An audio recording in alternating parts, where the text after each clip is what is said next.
Now I'm going to be talking to Michael Clifford in a second about his front page report on the Examiner regarding the Grace case.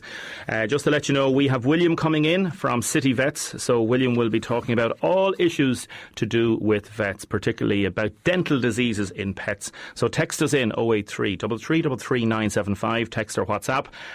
Any comments, any questions for William, let us know please, and we will be talking to him in a few minutes. I'll be reading out a lot of your texts regarding the people dropping children off at schools and things like that. Firstly, because I know he's a busy bookle, Michael, good morning.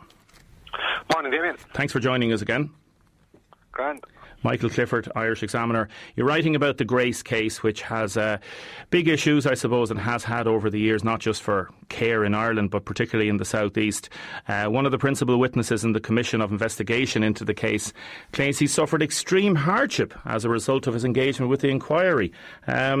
What's the nature of this, please, Michael?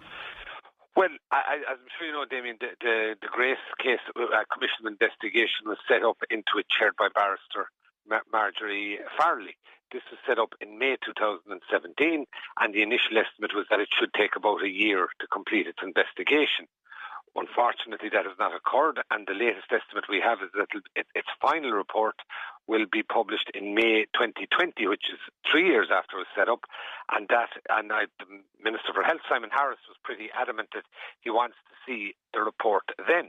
Now, one fallout from that is that one of the main witnesses to the inquiry has found himself in a scenario whereby he's been completely consumed with the Commission's investigation. He had to give evidence for 27 days. He says he has spent more than 20 hours per week engaged in one form or another with the inquiry's work for almost 2 years. He says he's had to review approximately 22,000 pages of documents, and that he's had to attend hearings of the Commission on more than 40 days, and has also had to view daily transcripts of the inquiry as it related to anything to do with him. Wow. Now, the big problem from his point of view is that, unlike a lot of people with regards to some of these inquiries, he is not employed by any state agency. Just to give one comparison, for example, you may remember the Maurice McCabe. There was a commission of investigation into his claims. Now, he had extensive engagement with that commission.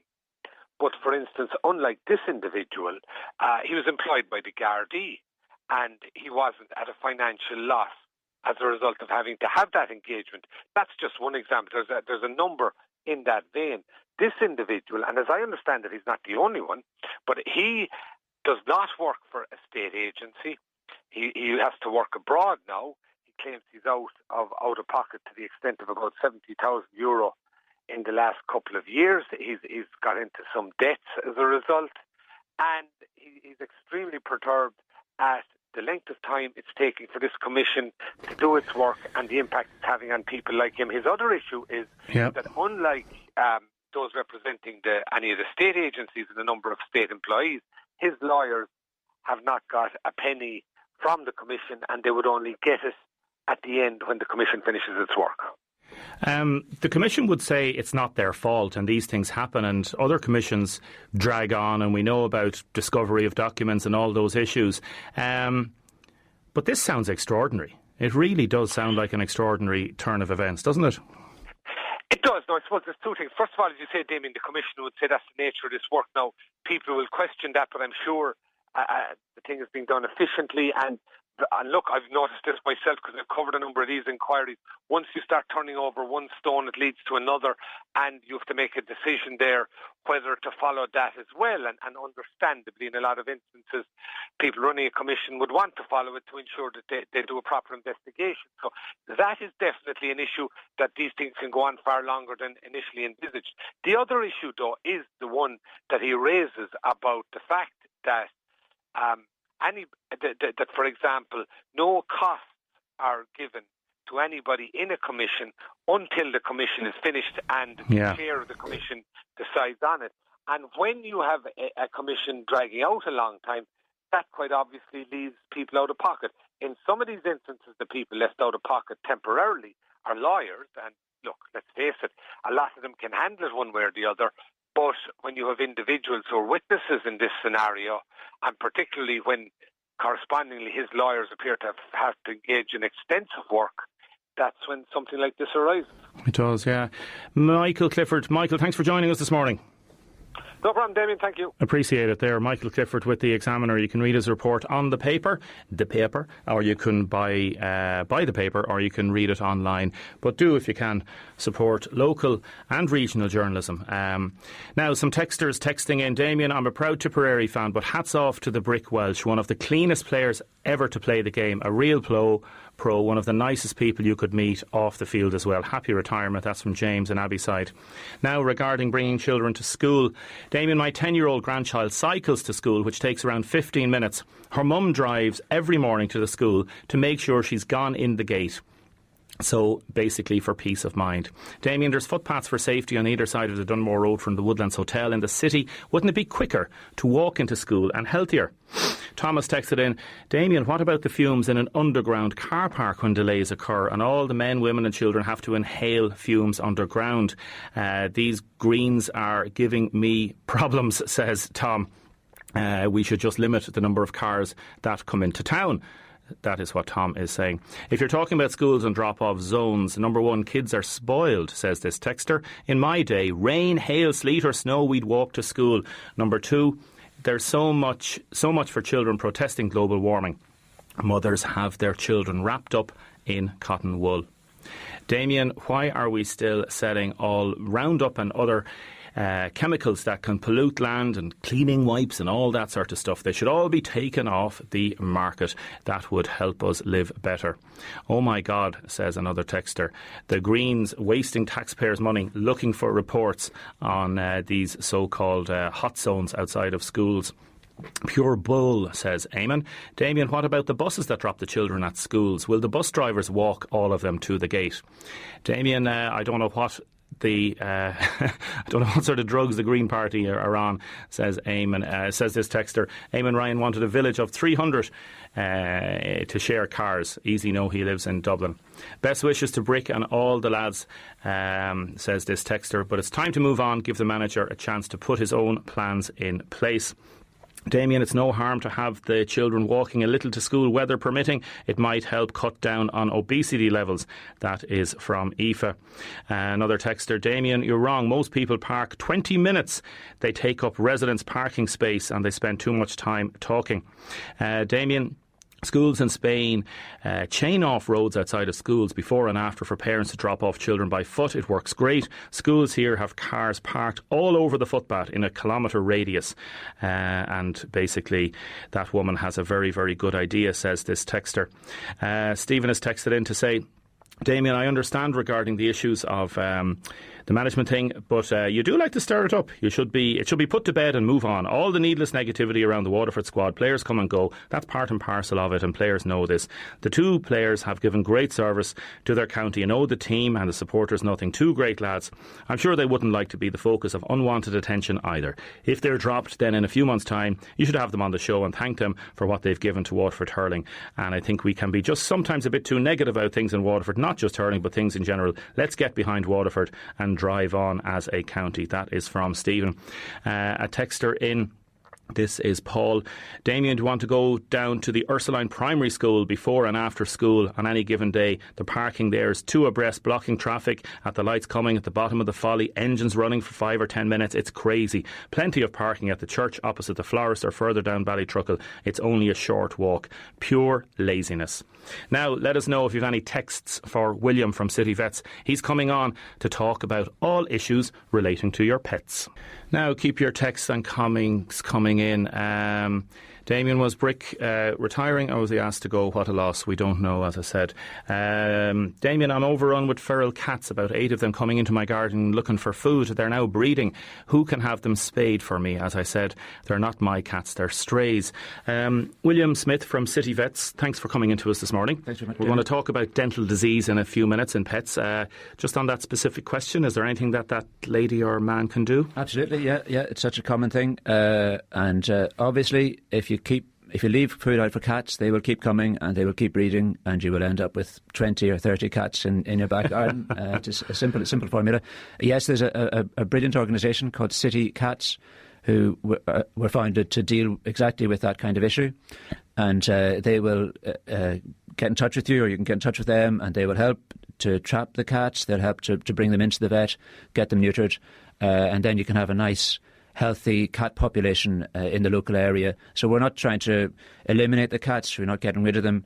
You just want a nice stable population, and the way to do that is through trap, neuter and release, it's called. So even feral cats, they have these traps the cats will go into, they bring them into us, we knock them out, neuter the cats, mark their ears so that we know they've been neutered, and then we release them back into the same environment where hopefully they can live long and happy lives. So do people get in touch with you, or do you get in touch with the City Cats? Yeah, City Cats, either. We have their contact details. Okay. I don't know it offhand, but yes, or you can contact City Cats directly, yeah. Okay.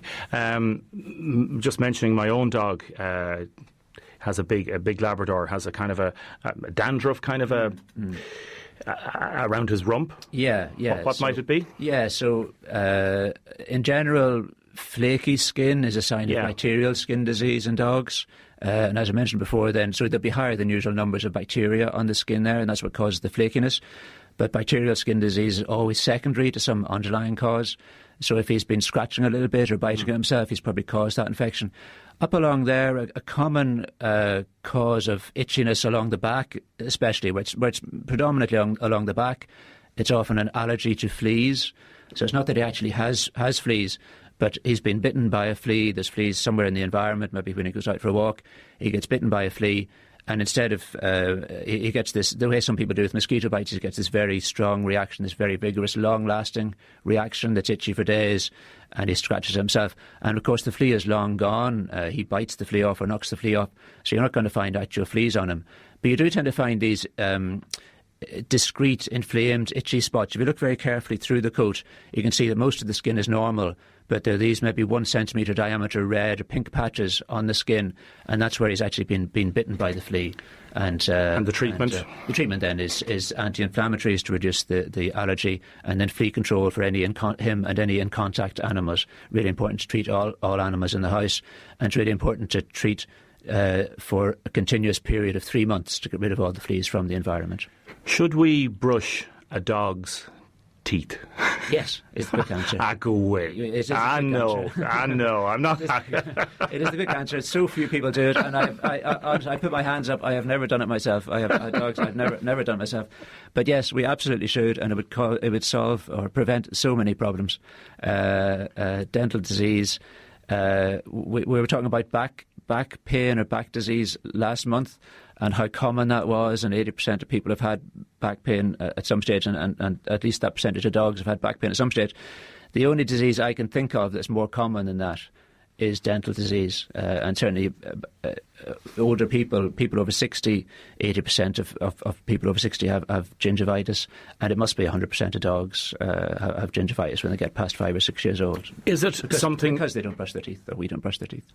But like dogs, before humans were here, obviously never brushed their teeth anyway. Would they have had a different type of diet? Is it the food that they're getting now, or what is it? Yeah, I mean, there is part of that. So obviously dogs' teeth have evolved to tear open carcasses and chew a wide variety of foods. They spend a long time gnawing on bones.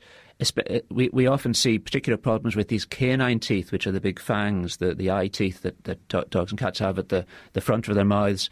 And even sometimes you see dogs coming in, and the owners are being very good. They're giving them all the treats and toys and different things to try to clean the teeth. But yet these canine teeth, you see there's a lot of gum recession, there's a lot of tartar and gingivitis around them. And that's because those teeth are really designed for tearing, for gripping skin and tearing skin. And it's actually very hard to mimic that kind of material or that kind of behaviour. So that's partly true, yes, that the diets that dogs eat now aren't what their teeth were were designed for. At the same time, and I suppose the same thing applies to us, I mean, we're only supposed to live for long enough to rear our young, and then we're supposed to die. I mean, that's what nature has planned for us. So dogs aren't supposed to live till they're 13 years old, and people aren't supposed to live till they're 60, and your teeth just start to get bad. But you still want to prevent that from happening. You want your dog to live to a healthy old age with a healthy mouth. So what do we do? What should we do? So the ideal thing is brushing, as you said. So there's a specific, you get specific toothpaste, yeah, but it probably doesn't matter very much which brush you use. You can get little finger brushes that are quite handy. So you it's like a little thimble that goes on your finger, and right. you kind of slide your finger inside the dog's mouth and give him a little brush. And it is kind of handy in some ways. I mean, it sounds totally unfeasible, and obviously you can't brush a dog's teeth maybe the way you brush your own, like on 6 sides and really thoroughly and flossing. I don't know anyone flosses their dog's teeth in fairness, but the bits where the plaque and the tartar tend to build up are the more accessible bits. So these canine teeth, you often get a lot of tartar building up there, and they're often the first ones that are affected by gingivitis and periodontal disease. And they're actually very accessible. They're really easy to get at. You just lift up the dog's lip and they're right there at the front. And I suppose the other areas then that you'd get most of the problems with perhaps are at the bigger teeth at the back, but it's always on the outside surfaces. You don't really need to try and get inside the dog's mouth because that bit tends to stay fairly clean. So the tartar tends to build up on the outside surfaces where you actually can get your kind of finger into and give them a little brush. Yeah, like it's again, I've 3 dogs, and maybe one of the dogs I can think of that would love that. Yeah, he'd get a great kick out of it. He'd be delighted. You can kind of get toothpaste. You can get flavoured toothpaste that kind of makes it a bit of a a bit more pleasant experience rather than and then using the Colgate. And then if you make the mistake of leaving that toothpaste up and you use that too. Yeah, remind me. Look a little bit. Now come on. Have that minty fresh feeling coming away from the. But from the sink. Some dogs may not like you brushing their teeth. Yeah, look, obviously. Like you don't want to. Yeah, there's obviously lots of dogs you can't do it too, and there's lots of people that don't have the time and the inclination to do it, and I'm perhaps one of those people. have been in the past. The next step then is to have the teeth checked regularly, and if you see gingivitis developing, then the dog should be sedated and the teeth should be cleaned with a little ultrasonic scaler. Okay. What about these? You see these ads for, I suppose, bones and they're processed things, and they're supposed to be good to clean the dog's teeth. Do they work? Yeah. So I mean, as you mentioned, the way that dogs clean their teeth naturally is by chewing, is by biting, and it's that kind of shearing, the force that biting generates that breaks off this tartar as it builds up. So you initially get plaque building up first, which is just the film of bacteria builds up really quickly after you've eaten, and then after a little bit that becomes calcified, and so you'll see this kind of brown layer of brown stuff on dogs' teeth, and that's calculus or tartar. And I suppose the idea is every so often, as a dog is biting, a little chunk of that tartar will break off. And you can actually, it's not that tightly attached, you can almost do it with your fingernail. You can kind of, if you go at it pretty firmly, you can break off that tartar. So yeah, if you can find something the dog enjoys, will spend half an hour chewing at, 20 minutes chewing at, that's great. I suppose my only issue is sometimes some of the treats that are designed to clean dogs' teeth are really just snacks. Like, so if the dog eats it in 10 seconds, well, that hasn't done anything. That's just a snack. Yeah. So you need to find something a bit more solid. What about an old kind of butcher's bone, a big old... Yeah, whatever works for each dog is different, and some dogs are really good at chewing. Like, you give some dog a bone, he buries it out the back garden. Yeah. It's good for the worms, but it's too much for anything else. They have their own little personalities, exactly, yeah. Other dogs, and you do see the difference. I'd often see maybe people bringing in the 2 dogs, and one of them's got really bad teeth, and say, "Oh yeah, he just buries the bones and I give it to him." The other fellow, the teeth would be quite good. But it's a really underdiagnosed disease, and it does, same as in ourselves, it causes really, really severe pain. That was the next question. Do dogs get toothache, for example? They do they? Absolutely get toothache, and it's actually quite difficult to recognise. But it's the most common. I think it's the most common of all the procedures we do inside. Where you knock a dog out, and whether you're removing a tumour or fixing whatever needs fixed or removing teeth, the one where people most commonly come back and say, "Oh, my dog is so much better. I can't believe how he's doing things that he hasn't done for years. He's playing. He's run up and down the stairs. He's in much better form." Is when you take out a few teeth, and it's obviously it's really hard to know beforehand. It's really hard to tell. Dogs, they're not, when you go at the teeth, they sometimes don't show an awful lot of pain.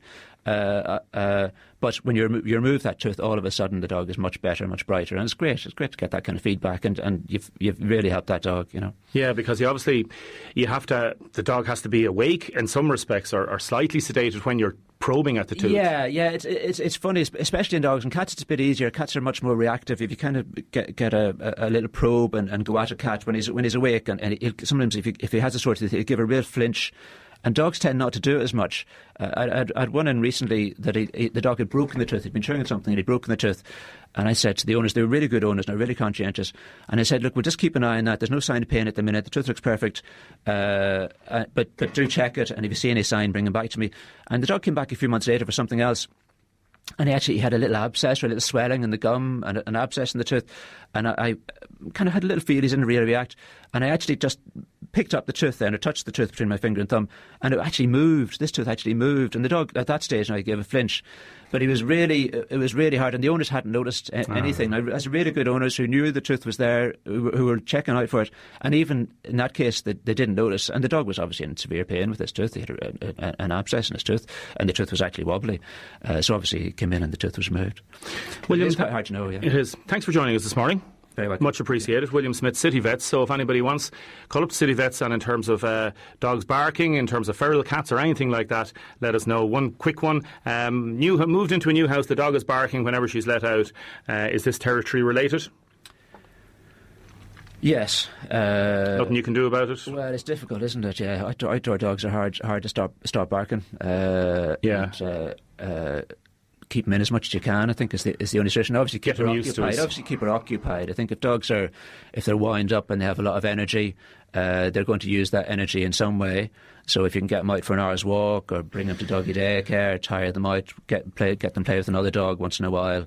Don't leave them at home all day. If you leave your dog at home all day and then let him out in the evening, he's going to start barking. It's going to start barking. William, thank you very much. That's all. Damien, can I please say a big thank you to iWorks in Johnstown for being so obliging to Sheila and her husband yesterday. Well done, everybody there.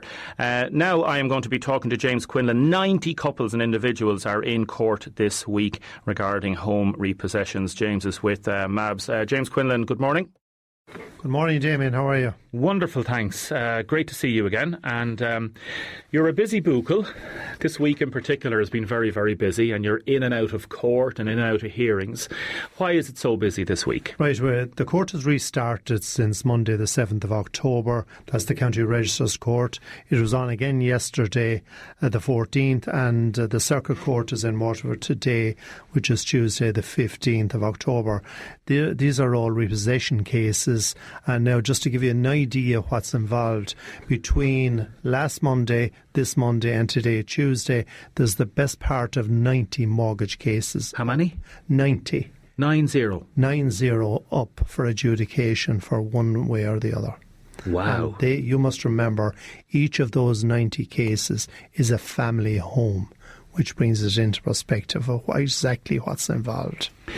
Talk to me about being over at the court yesterday, Monday afternoon, and just even people being a bit nervous and people being apprehensive and at their wits' end and stepping into a courtroom. It's very difficult for some people. It is hugely difficult for people going there for the first time. They don't physically know which court to go into first. They're out of their environment, and they're in an environment that they're not used to. So I'd always advise people, look, even go there the week before your case is up. Get used to the situation, get used to the area, the atmosphere that's going on. Because one thing you must remember is the court is not necessarily there to take your home. It is there for your protection as well. So it is very important to be there. Listen to what's going on. When your case is called, stand up and address the court, or let myself as a MABS representative speak on your behalf. You don't necessarily have to put the huge pressure on yourself to address the court. I can do that for you. Because in a lot of people's minds, going to court, they associate with, one, it's only criminals that go to court, you know? It's only if you've done something wrong that you're going to court. Whereas in this situation, some of the people may well be victims of the system. Absolutely, they can very much be victims of the system for one reason or another, like somebody may have lost their job or the two people may have separated in the family and it's difficult, the income is reduced, they physically can't afford the mortgage. So you need to look at the alternatives, address the situation, come and speak to us.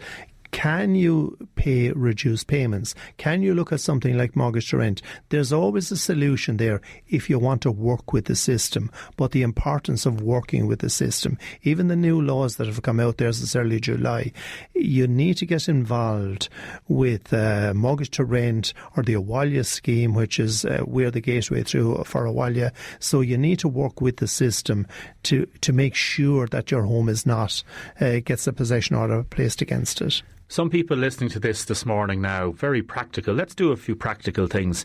The courts are held. Where are they held? Like if, for example, you're going to the main courthouse in Waterford, it's in the same location as the old courthouse, just behind the it. Old courthouse. So, like even parking, where would you advise them to park? Well, they can the water park side. On the water side. They can also €3.80, I think, for the day. Absolutely, yeah. Like that's excellent. It's only walking distance to the court, but it's held in the Waterford courthouse for all the cases within the county of Waterford, up to and including the All Bridge. But also what people must realise is there's areas of Ferrybank that people need to go to the courthouse in Kilkenny, which is in Parliament Street in Kilkenny. Again, there's parking in Dunstores car park up there.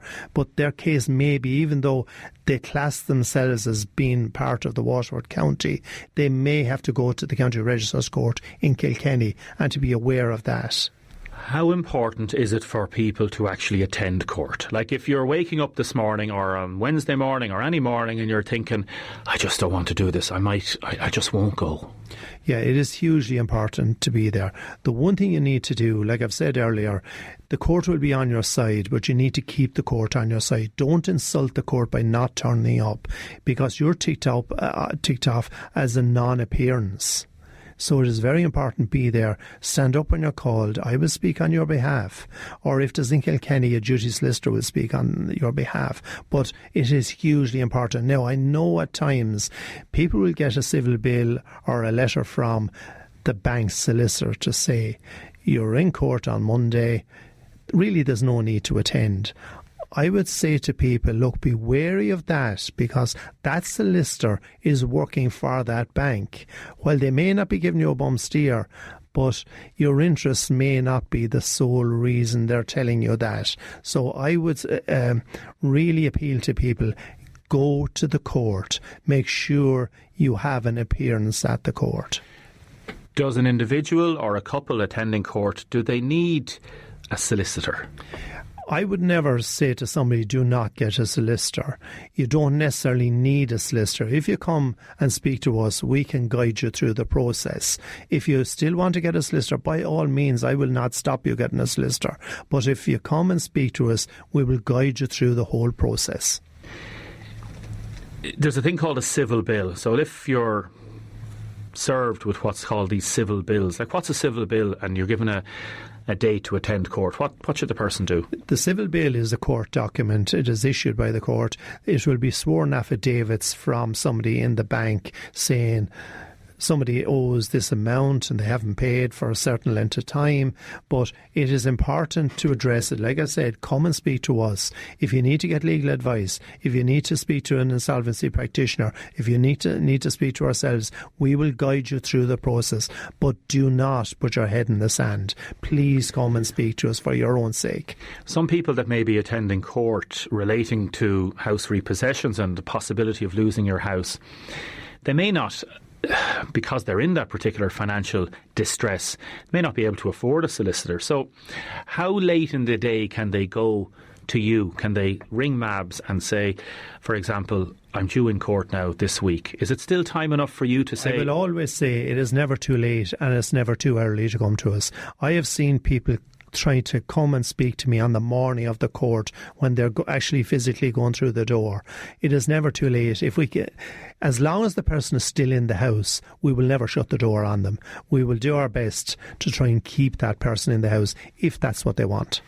So you effectively, not that you become a solicitor, but you are aware of the nuances of the language of the courts, because the languages that the words that are used in court can be quite intimidating. Absolutely. And you're aware of all the little ways things work. The intricacies of the court, yes. Like, I'm working on the court since 2015, so I would know my way around the court process. Now, we will not try and argue a legal matter in the court, but we will give the information based on your circumstances. Like, I will say, this individual, they owe so much. Yes, they do. They can afford X. In our belief, if we can extend the mortgage over a lengthy period of time, they can afford it over the time. Or they can go on mortgage to rent. It will be a solution. But let's work on the solution. Please don't put your head in the sand. Address the situation. People want to pick up the phone, they want to go online, mabs.ie, or how do they phone you, how do they contact you? Mabs.ie is obviously the easiest way to do it. Our number is 076 107 2050. Now, our Kilkenny office is 076 107 2610. You can contact anybody. Of the 90 cases in court this week, do you fear that some people will end up this week losing their home? I am extremely worried that some people will, but the one thing we'll do is we'll go in and fight your case. What happens if they lose their home? They just have to try and get it somewhere else? One thing we'd be hoping for is at least they get a stay of execution. So they might say, look, we're putting a possession order in place where we'll put a stay of 6 months. Use that 6 months to try and come to an alternative. Don't just give up your home for the sake of giving it up. If you want to move away, that's a different ball game. But not everybody have the benefit of moving to another house. So it is important. Address what's in front of you. And please come and speak to us. Does it come down like a ton of bricks on some people, that moment where the judge may issue an order to say... Absolutely. It really hits them between the two eyes. Or even we've seen it the first day in court. They're rabbits in a headlight. They don't know absolutely where to turn to. That's why everybody needs professional advice. Speak to a solicitor, speak to an insolvency practitioner, speak to MABS. But please speak to somebody. Take advice. Thanks very much, James, and good luck this week. Thank you very much, Damien. Thanks, James. Some texters. Damien, why are high celebrities getting their debts written off by vulture funds? We saw the case in Roscommon, the home being repossessed. Is there different laws for different people? Damien, my dog has started howling. She's very quiet usually. Is that related to her teeth? And another texter texting about a 13-year-old lab has discharge from her eyes. The vet said give the vet a ring about those two items. Coming up, wigs. Now, Elaine Fennelly has texted in about 24 new jobs and an investment in Waterford. You'll hear more about that on the news shortly. Firstly, we are joined by Joyce O Carroll, Wigworld, winning the Wellness Trendsetter Award at the Irish Women in Business Awards at the weekend. Joyce, hello. Morning, Damien. How are you? I'm good, thanks. Joyce O Carroll, Wigworld. Over the weekend, you won the... tell us what you won. I won the Graham Norton Gin Inspired Award for Wellness Trendsetter of 2019, and she was part of the Inspiring Women in Business who had the awards. But it was Graham Norton Gin that sponsored it, so that's why the little twist of that comes into it. Where was it? It was on in the Silver Springs in Cork City. Were you surprised? Were you delighted? How did you feel? I was everything. I was full of emotion. It was really fantastic. It was a really fantastic night from start to finish. And I met some amazing people at it that I would have known, and people that I would have seen at my table. Was a girl from Breakthrough Cancer Research in Cork. So it was a real mix. Joan Freeman, I was talking to her. She won an award. So there's a real mix of women from all over the country at it. And... Then you ran in the Solace over the weekend. Yes, so I had to. I came back Saturday night after the awards because I had committed to be a volunteer. So we came home Saturday night. So we had a little celebration after the Run for Life. How important is the Run for Life? Oh, well, everyone has their own reason, Damien, for doing the Run for Life. And, you know, I see some of my clients, some of their families running and walking. And I think we all do it for the one reason, for the great cause of the work the Solace Cancer Support Centre here in Waterford do. I do my little part in entertaining the characters online. I have always dressed up over the years, and I enjoy it, and we enjoy it as much as the people passing, because we're there to cheer them on and encourage them. And, you know, they might be at the halfway mark and they might be tired, or, you know, so we're there to keep them on and keep their spirits high. So we get as much out of us as we think the people passing us do too. Remind the listeners a little bit about your own story. So I'm here today because I won this award for my business, Wigworld. So I set up my business in 2011, and long ago now, and the recession. Yes, it was, Damien. It was the height of the recession, and people were saying, "Oh my goodness!" But I had done a year's market research on this, and this is something I always wanted to do, but I hadn't the courage to do it because I lost my own hair to alopecia about 30 years ago.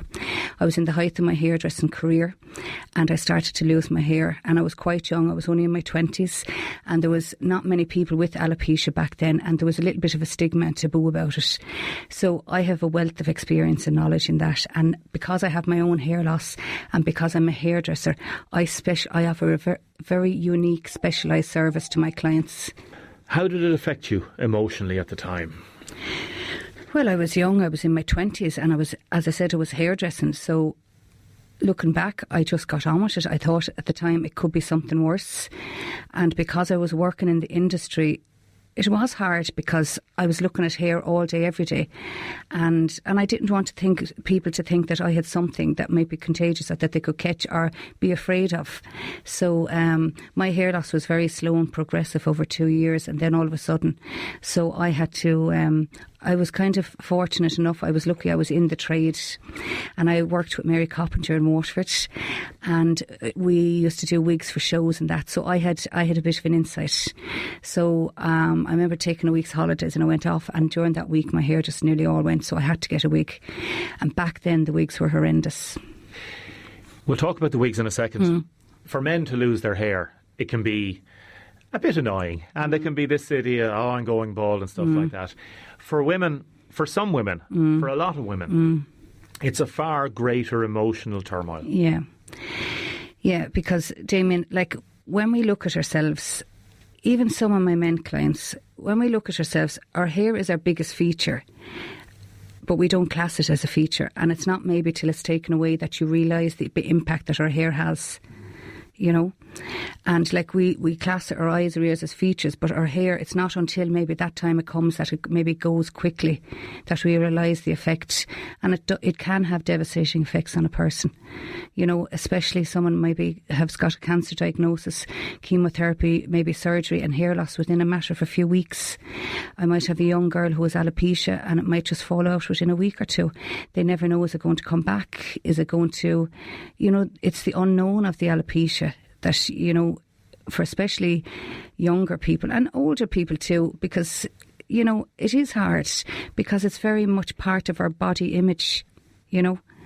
And particularly in this day and age. Yeah. But like you see me now, I'm wearing a wig today and I have my hair plaited. Like there's no limits with wigs. And that's what I try, and when my clients see me, they see me with different styles. Like at the awards the weekend, I had my hair curly. You know, there is no limits, and that's where my expertise comes in, my hairdressing expertise. And I'm actually a trained wig specialist. I'm all the time training. I'm looking for the next best thing for my clients. And we'll talk about your work with the Princess Trust in a second. How has wig technology changed, even in the last 7 years? Oh my goodness, it's huge, because medical hair loss, it's really turned around totally from even when I started working in the industry. Like back then, maybe 30 years ago, there was a lot of high fashion wigs, and there was a very small percentage of medical wigs, where now that's totally turned around now. Like I just don't have clients with going through alopecia or chemotherapy. I have trichotillomania. I have a lot of clients with thinning hair, partial hair loss. So that's another different partial hair loss. But it's the wig industry for medical hair loss is huge now. And it's going to be coming that human hair is going to be coming in a shortfall. So a company I deal with, they're all the time looking for new technologies to make new fibres and hair structures, because human hair is going to be, we know that in years to come. That's why you keep seeing the prices rising, because it's getting in, the demand for it is so high, they can't keep up with the demand. So the old idea of the toupee and the man in the Hamlet ad pushing the hair across that's all gone. I do get a few men, and especially if they're going through treatment, and sometimes they're older men and they think, you know, I have grandchildren or that, and they don't want to see them. You know, some people it affects more than others, you know, especially if they have a full head of hair, they have no thinning or recede of that, and that's when it's hard for them. you know. Yes, you can wear a cap for certain things, but maybe if they go for a function or that, it is hard. Telling me about the alopecia. Can it come back? Can it go away? Yes, there's no cure for alopecia. It's an autoimmune. It's where your red blood cells attack your hair follicle. And where they're doing most of the research now is in the States. So that's where all the money has been spent. But it can come back. It might never come back. It's the unknown of it. Like for me, mine has gone so long, I know now it's not going to come back, and the specialists have told me that because it's gone for so long. But if you have a patch, it can come back to him. And this is the thing. It's the hardest thing for a woman, the unknown of it. Now, I've had a few clients of late that have come to me with small patches and maybe on the top of their head. So I've given them options what they can do, and then they've progressed to a top piece. And in that progression period of a few months, we started to see hair growing because they're covering it and they're making it look a bit more natural. So they're not thinking about it the whole time themselves. So they're not, you know, because most people with hair loss, they are thinking about it the whole time, you know. How have you managed to create a business in this niche? I presume there are others working in the business. Yeah, there is. Yeah, you came into it in 2011, and you've managed to make a career out of it and a successful award-winning business. How have you managed to do that? Well, my unique skill set is what sets me out from the rest. I offer a very specialised and personalised service. As I said, because I have my own hair loss and I am a hairdresser, I can cut and tweak the wigs. I can personalise the wigs. I can cut their hair off at the time of chemotherapy when it's coming out. I can wash and style the wigs, and I do all that in my private studio. So that means I can take the worry out of all that. So they come along into your studio? Yes, and it's always one-on-one and totally private and confidential.